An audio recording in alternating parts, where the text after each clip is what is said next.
All right, so this will probably be your favorite class of the semester. We're going to learn the power rule tonight and the sum and difference rules. So this will give us a shortcut for that difference quotient that we've been working on. So we will not have to take the limit of the difference quotient to find our f prime of x, which is our derivative. But I do want to talk about some other ways that you can note that it's a derivative. So we can use this f prime x. You'll also see it as dy dx, which is read the derivative of y with respect to x. Change in y, change in x. Remember, it is still slope. Your derivative is slope, but it will be in a function format because at every x value, you will have a different slope.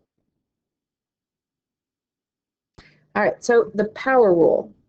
The power rule says if we have some function to a power, the way we get the derivative is take that power out front with the variable and then subtract 1 from the original power.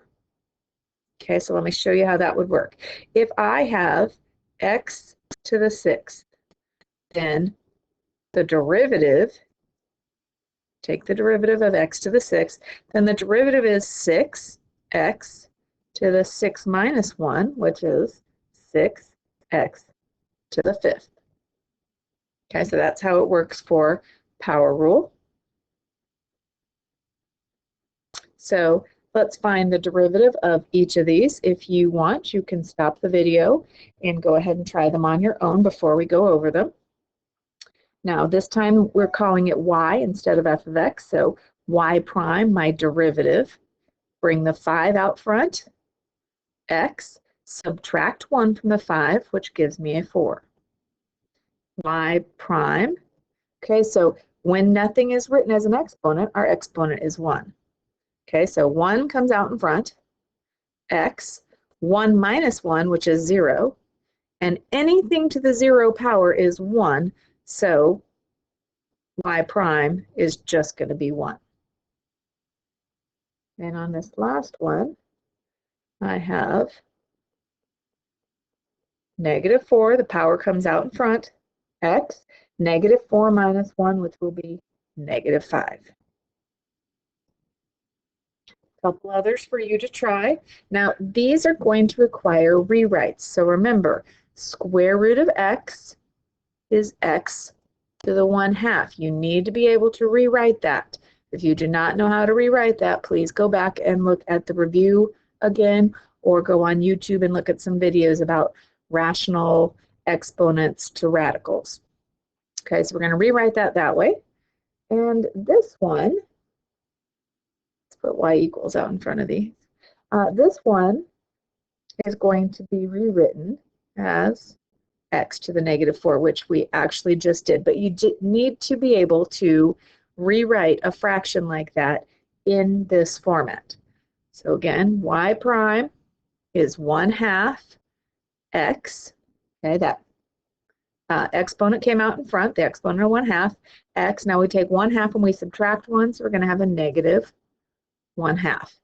No, I don't care if you put it back in radical form. You can leave it this way. And then, of course, this one we've already done. Y prime equals negative 4x to the negative 5. Okay, the derivative of a constant is 0. Okay, so let's remember what a derivative is and what a constant function is. Constant function would be like this, y equals 5. Okay, well, what that means is we go up here to 1, 2, 3, 4, 5, and we draw a straight line. That's y equals 5, this line. What is that slope of that line, no matter where you are on the line? Here, here, here, the slope is the same. It is a horizontal line, which means its slope is 0. A derivative means slope, so that's why the derivative of a constant is 0. And it doesn't matter if we have a function just like this, or if we have a function like this.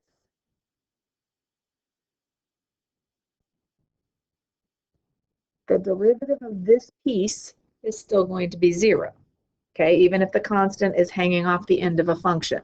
The rest of the function will have a different derivative, but the constant at the end will just be 0. Okay.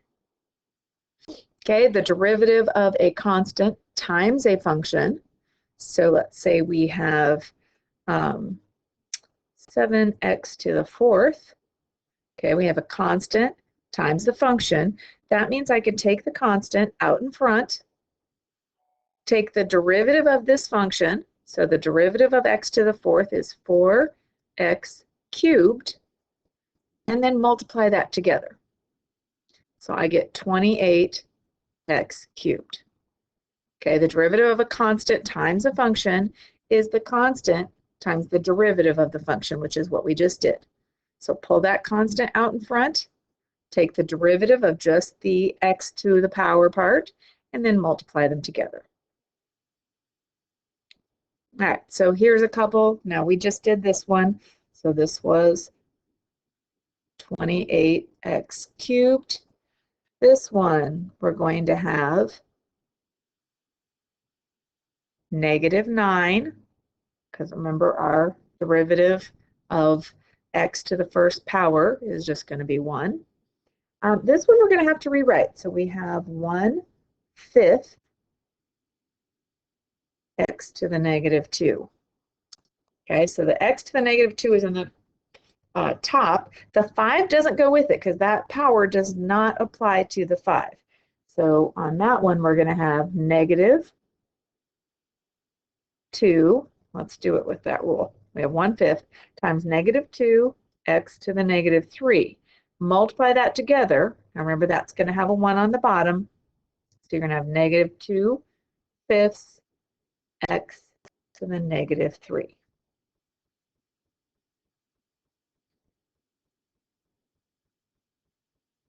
The sum and difference rule. This just says if I'm adding things together, I'm going to take, or subtracting, I'm going to take each term individually. I'm going to take the derivative of each term individually, and then I'm going to add all those together or subtract them as the case may be. So that's all these two say is take each term individually, take that term's derivative, and then add or subtract them. So let's look at a couple here. We have 5x cubed minus 7. So if we want to take the derivative of that, we're going to have 5 times 3x squared. And then we have this minus 7. Well, the derivative of 7 is 0. It's a constant. So we get 15x squared. That's our derivative. Over here, let's rewrite this first. We have 24x minus x to the 1/2 plus 5x to the -1. Okay, so the derivative here is going to be, well, 24x, the derivative is 24, minus 1/2 x to the -1/2. Now here, we're going to have plus 5 times -1 x to the -1 minus 1, which is -2. Let's simplify all that. So we get 24 minus 1/2 x to the -1/2 minus 5x to the -2. I just multiplied the -1 and the 5 and got -5. So that is your final answer on that one. All right, and the last part is find the points on the graph of this function at which the tangent line is horizontal. Okay, horizontal tangent line. We just talked about that when we talked about the derivative of a constant. So what we're talking about is we want to know where we're going to have a slope of 0. Okay, so remember, derivative means slope. So the first thing I have to do is take the derivative of this function. So I'm going to have -3x squared plus 2 times 6, so that's 12x. Okay, that's our derivative. We want to know when this equals 0, the slope that they told us about. That will let me find the x's where that happens. Okay, so let's scroll down a bit so we can do some work. So we have negative 3x squared plus 12x equals 0. We can factor a negative 3x out of that. So negative 3x times x minus 4 equals 0. Set each factor equal to 0, so negative 3x equals 0, which means x equals 0, and x minus 4 equals 0, which means x equals 4. So we have two x values. Now, this asked for the points. An x value is not a point. So what we need to do is plug these two x values into our original equation.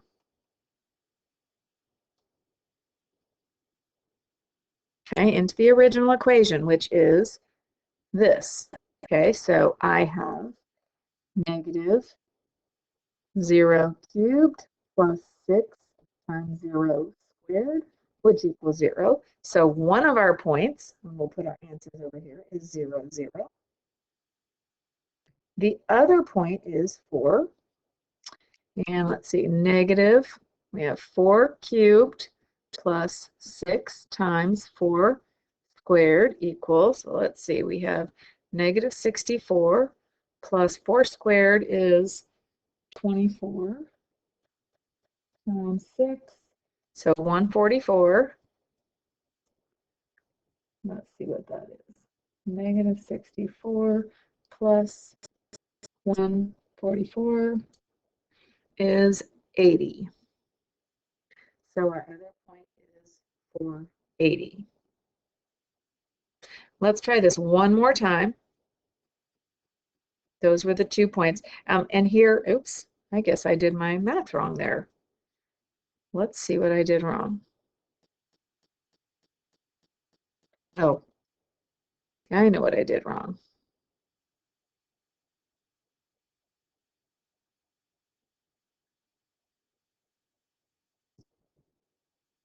Sorry about that. 4 squared is definitely not 24. It was 16. So 16 times 6. Let's try that again.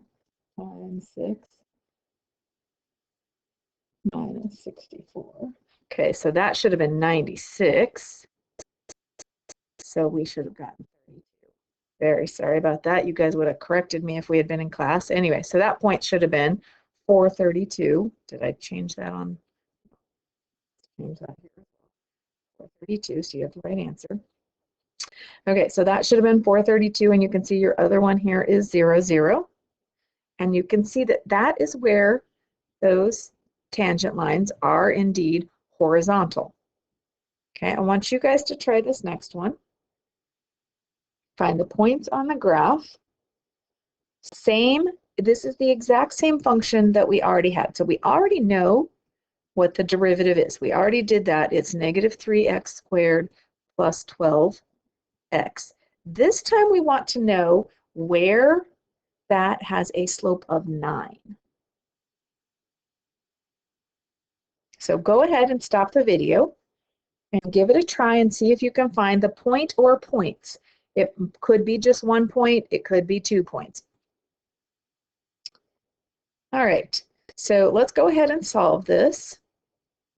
Hopefully you paused the video and tried this on your own. The first thing we need to do is move that 9 over. I cannot factor until this side is a 0. So we subtracted 9 from both sides. This time I can only divide out a negative 3, but I get x squared minus 4x plus 3 equals 0. And I can actually divide that negative 3 off of both sides.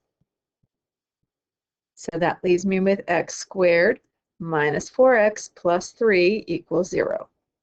Okay, and we can factor that. This is going to factor. I need two numbers that multiply to 3, but add to a negative 4. That means they both have to be negative. So I have x minus 3, x minus 1 equals 0. So each factor equal to 0. X minus 3 equals 0 means x equals 3. X minus 1 equals 0 means x equals 1.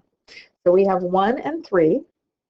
1 and 3. All right, and so you can avoid the mistake I made last time. I was trying to do that in my head, and of course you probably figured out that I multiplied the 6 times 4 and got a 24 instead of squaring my 4. What I would do to avoid that, and what I usually do, put that in your calculator in the y equals, so that you have that function in, and then you can go to your table of values and put 1 and 3 as your x's. I'm going to take a minute right now and do that. Okay, when you put that in your table, you should have gotten that 1, oops, gives me 5, and 3 is 27. So those should be the 2 points where we are going to have tangent lines with a slope of 9. And that is it for today. I would pay especially close attention to those last 2 problems we did with the slope, because those will be on the quiz as well. See you next time.